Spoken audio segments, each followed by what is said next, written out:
If not, you need to find, there's a bunch of broke realtors out there that wouldn't mind earning a couple bucks researching comps. I mean, and you know, at the end of the day, you should be going on a bunch of appointments, so you're going to need some type of comparable sales. And Zillow, you know, although it's gotten better, it's just not accurate enough. Zillow.com or, you know, these other websites that tell you that this is what the house is worth.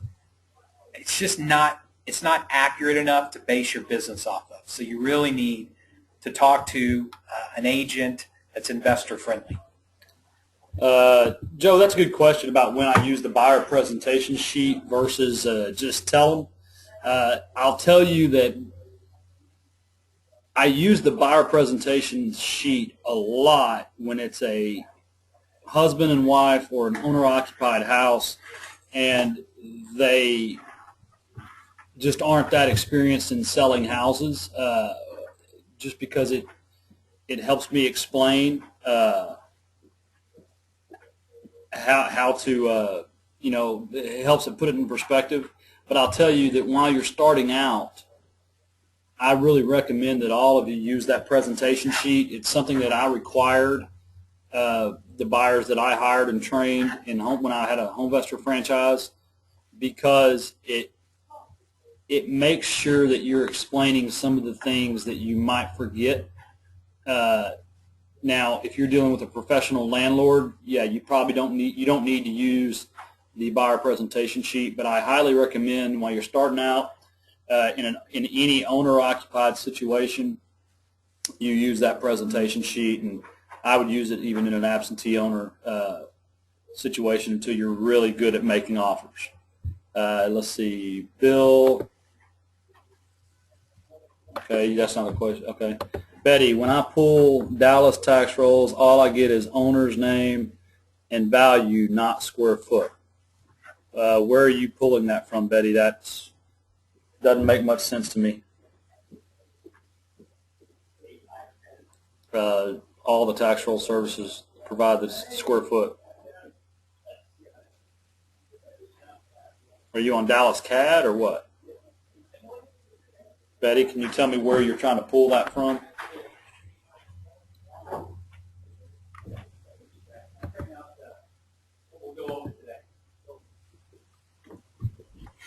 Anybody? Okay, on Dallas CAD, we'll go over this real quick.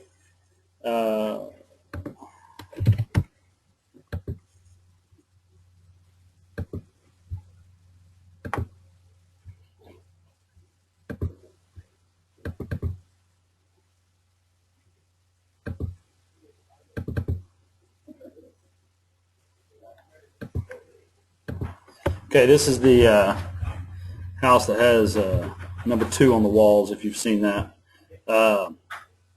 See, Betty, what you do is you scroll down, and right here where it says living area, that's your square footage.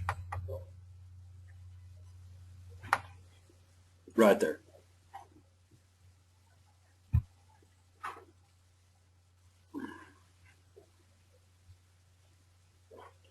Bill, do you and George see in your area, based on what we're going to be doing, that your offers are on the average on the higher side or lower, or it doesn't matter compared to other wholesalers? I like to be right in the middle. I like to be in the average. I would tell you that most of my offers are lower than other wholesalers, but a lot of that's just because I'm better. I know how good I am at follow-up, and I know that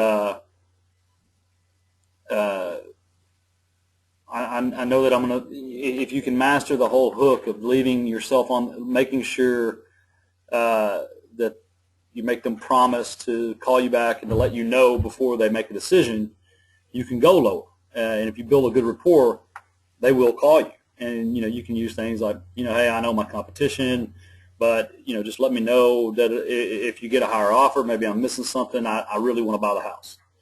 And you can use things like that to make sure that they actually do call you back. Okay, Joe. The what to expect letter. Where are you finding the what to expect letter at? Is that Do we have that uploaded? Because the answer is the what to expect letter is a letter that you mail and give to people after they've agreed to sell you the house. The what to expect is the letter that you give them that says, hey, thanks for selling. So-and-so from the title company will be contacting you.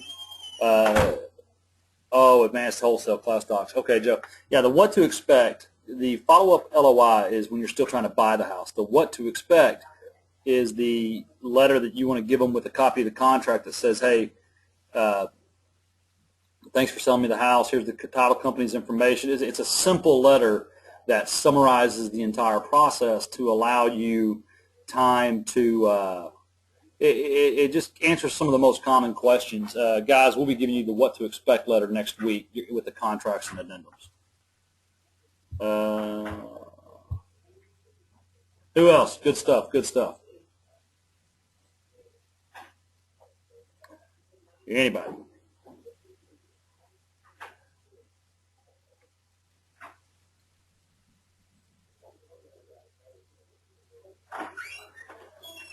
Any of y'all recording this? Brian, did you turn on Camtasia for this? I missed the first half of it, so I'm gonna have to redo this. So anyway, what else, guys? We're almost out of time. I gotta head to South Dallas. Oh, whoa, man! Considerations: option contract versus competing with folks like you that offer cash, no option, etc. I think it's all in the sale. It's all in the rapport. I'll tell you that I lose the option contracts sometimes just because they're $1,000 or $2,000 higher than me. Because there are people that indeed it is not only about rapport and good feeling. It is about money. I don't think that if you evaluate the properties in accordance with what we're teaching you and you make the offers in accordance with the way we teach you to do the ERC and the after repaired value and things like that, I don't think you're going to need to be doing too many option contracts. And if it is an option contract, you should probably be able to make it such a soft option that it's not a big deal as long as you're – now, if you try to sneak it in on them or use a weasel clause, that's where you'll get in trouble because I don't scare people about the option. I scare people about the weasel clauses. I think you could pitch that where, hey, I just need to get my guys over here. I'm not a foundation guy. I'm not a structural engineer. I'm not a roofer. So I just need a couple days. And they might say, fine, we're not going to get your guys over here. But I think you can, if you build that rapport, I think they'll feel comfortable, and that just makes sense.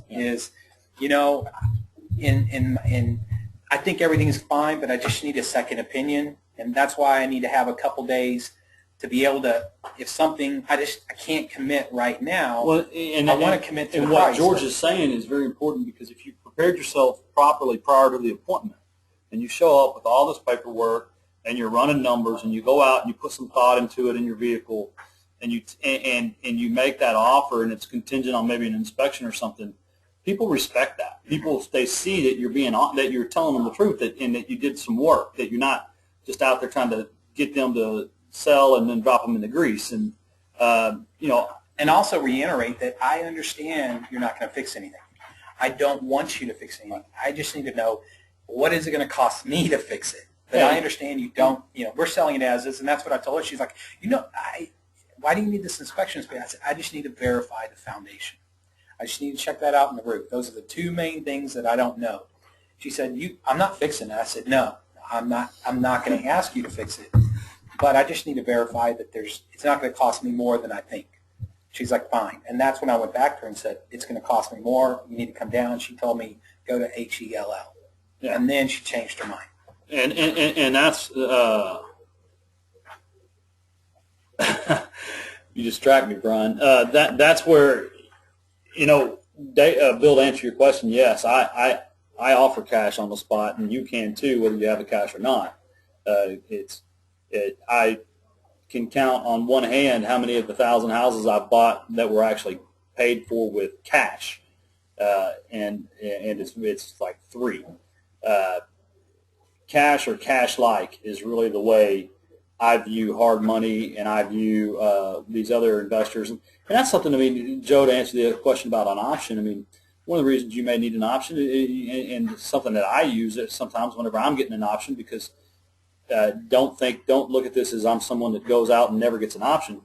I just tell them, I'm looking at this house for a rental, and I've got a partner in all my rentals, and I just need to get that investor partner out here to make sure that what I've told you can happen.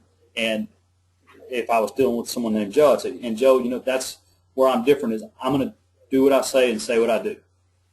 Or I'm going to say what I do and then do what I say. And so, Joe, I'm just going to be up front with you. A lot of people will try to hide this from you. I'm going to need an option. I'm going to need 7 days just to make sure that my investor partner and I are on the same page. We always are, but in this case, I just need to make sure. And that's really all you need to do. If you're sitting there wanting to mail postcards right now, just do me a favor and wait. Wait about another week, and just if you're sitting there wanting to mail postcards right now, just do me a favor. Wait another week. Go back and listen to all the modules, and if you're still ready to mail postcards next week, George and I will actually just upload a module by midweek of printing postcards and we'll get a sample list. Right. If Mr. Rodder makes me buy it from you, I will. You know what? I'm gonna talk to him about that. And we'll do a sample list and just show you how to print out postcards where you don't have to use a fulfillment center. Right. And so if you're sitting there this Friday thinking you want to mail postcards, I'm going to ask you not to, and I'm going to ask you to wait until Tuesday or Wednesday next week and go back over the weekend. If you're really serious about spending a couple $100 on postage and printing, go ahead, rewatch all the modules, make sure that you're going to be ready to take the phone calls, and make sure your Google Voice number's set up and all of that. So I'd like to know what they're going to say. Yeah. Practice. I mean, you need to practice. You get a hold of one of the other students and or get a hold of me, and I'll call from a block number, and I'll put you through the ringer. Because remember what we say, you don't want to kill a good lead with lack of preparedness. So I think it's still a little too early to be marketing, especially we haven't even gone through contracts, and I know that everybody hasn't watched every video and listened to every audio piece that's on the portal. So we need y'all to do that. Hold off. Feel better, because, and Brian, I could probably call you right now, and you have heck getting through the buy call. So what's the longest option period that most sellers would consider reasonable? Joe, I'd say 5 to 7 days. 5 to 7 days. After anything more than 7 days, you're probably going to alienate. Yeah. So, guys, we got to go. I've got to go to Dallas and hopefully buy a house. And if you're not getting the emails from AWeber, if you haven't gotten a link from me that had where you had to go to a website and fill in your name, email address, cell phone number, and address, shoot me an email at edu@FlipThatContract.com. I need to make sure I get you all in the AWeber database. George and I are going to be able to start sending out little text messages and stuff like that, and just haikus? I don't know what a haiku is. Oh, okay. I'm a real estate investor. And then, I just want to be able to communicate with you via email. The portal doesn't have an email function. So if you don't have that, if you don't remember going to a link and filling out a form, shoot me an email at edu@FlipThatContract.com, and I will send you the link.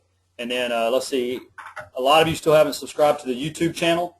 That needs to happen. You need to go to the Flip That Contract YouTube channel. A lot of you haven't liked Flip That Contract Facebook page. You need to do that. A lot of you haven't requested to join the Facebook Flip That Contract group. You need to request to do that. And you need to go onto that group and post a link to your business fan page so that I can go like it. If I haven't liked your business fan page, it's because you haven't went to the Facebook group and posted the link. So Until next week, happy hunting. Watch the videos, listen to the audio, and take notes, and we'll talk to you soon. See ya. All right. Yeah, that's it. This is